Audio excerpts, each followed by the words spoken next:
Selamat sore pemirsa, kembali lagi bersama saya Maudi Ariana dalam Breaking News. Pemirsa, belakangan ini hujan deras telah mengguyur wilayah Tegal dan sekitarnya. Terjadinya banjir ini tak lain dan tak bukan disebabkan oleh sampah-sampah yang menumpuk di sungai, sehingga menyebabkan aliran sungai tersumbat. Namun yang akan saya bahas kali ini bukan mengenai bencana banjir tersebut, melainkan saya akan membahas tentang anak-anak bangsa yang sangat hebat dan kreatif yang menyita perhatian publik belakangan ini.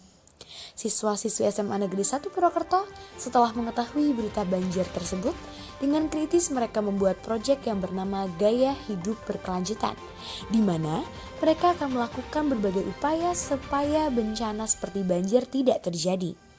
Seperti apa proyek Gaya Hidup Berkelanjutan itu dan apa saja yang mereka lakukan atau bahkan mereka ciptakan? Saya sudah terhubung dengan Teni, salah satu siswa SMA Negeri 1 Purwokerto yang akan menjelaskan kepada kita semua tentang proyek yang mereka lakukan.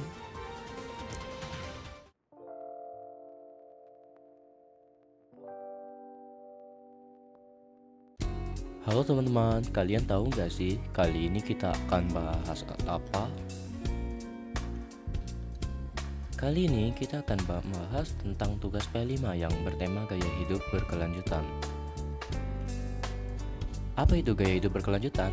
Gaya hidup berkelanjutan sustainable lifestyle adalah cara hidup mengedepankan pada kesadaran dan pandangan jangka panjang. Nah, gaya hidup berkelanjutan ini artinya kita melakukan aktivitas dengan tetap melindungi bumi. Teni, cara hidup yang mengedepankan pada kesadaran dan pandangan jangka panjang tuh kayak gimana sih? Cara hidup yang mengedepankan pada kesadaran dan pandangan jangka panjang itu berarti kita diharapkan dapat memahami dampak aktivitas manusia, baik jangka pendek maupun panjang. Selanjutnya aku akan menjelaskan lebih jelas ya, disimak baik-baik, oke? Oke. Sebelum kita mempelajari lebih dalam tentang gaya hidup berkelanjutan, aku akan memberitahu tujuan dari gaya hidup berkelanjutan bagi kehidupan kita sehari-hari. Menyadari bahwa sumber daya alam terbatas sehingga harus bijaksana dalam menggunakannya. Seperti penggunaan bensin yang kita gunakan berasal dari minyak bumi, yang dimana proses pembentukan minyak bumi itu berasal dari sisa-sisa tumbuhan, hewan yang tertimbun selama jutaan tahun, sehingga membuat minyak bumi tidak dapat diperbaharui, sulit didapatkan, dan membutuhkan waktu yang sangat lama untuk dihasilkan. Lebih berhati-hati saat membeli barang atau jasa dan mempertimbangkan siklus hidupnya dan dampak lingkungan. Dengan menerapkan gaya hidup berkelanjutan, kita akan lebih berhati-hati ketika membeli barang atau jasa, karena kita akan mempertimbangkan dampak dari barang atau jasa yang kita beli terhadap lingkungan sekitar. Memposisikan diri sebagai bagian dari lingkungan, bukan yang tidak terpisah, dan tidak dapat mengeksploitasi sumber daya alam semena-mena. Dengan menerapkan gaya hidup berkelanjutan, kita akan merasa bahwa kita merupakan bagian dari lingkungan, sehingga kita tidak akan semena-mena dalam mengeksploitasi sumber daya alam. Karena apabila terjadi dampak buruk, dampak tersebut akan kembali ke diri kita sendiri.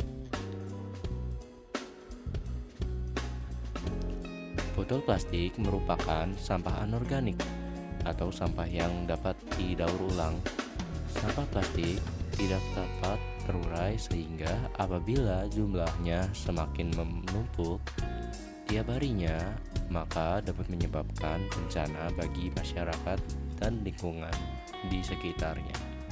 Contoh nyatanya yaitu banjir yang terjadi di Tegal.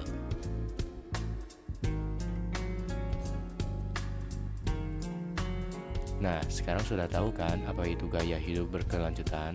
Yuk terapkan dalam kehidupan sehari-hari agar bumi kita tetap lestari.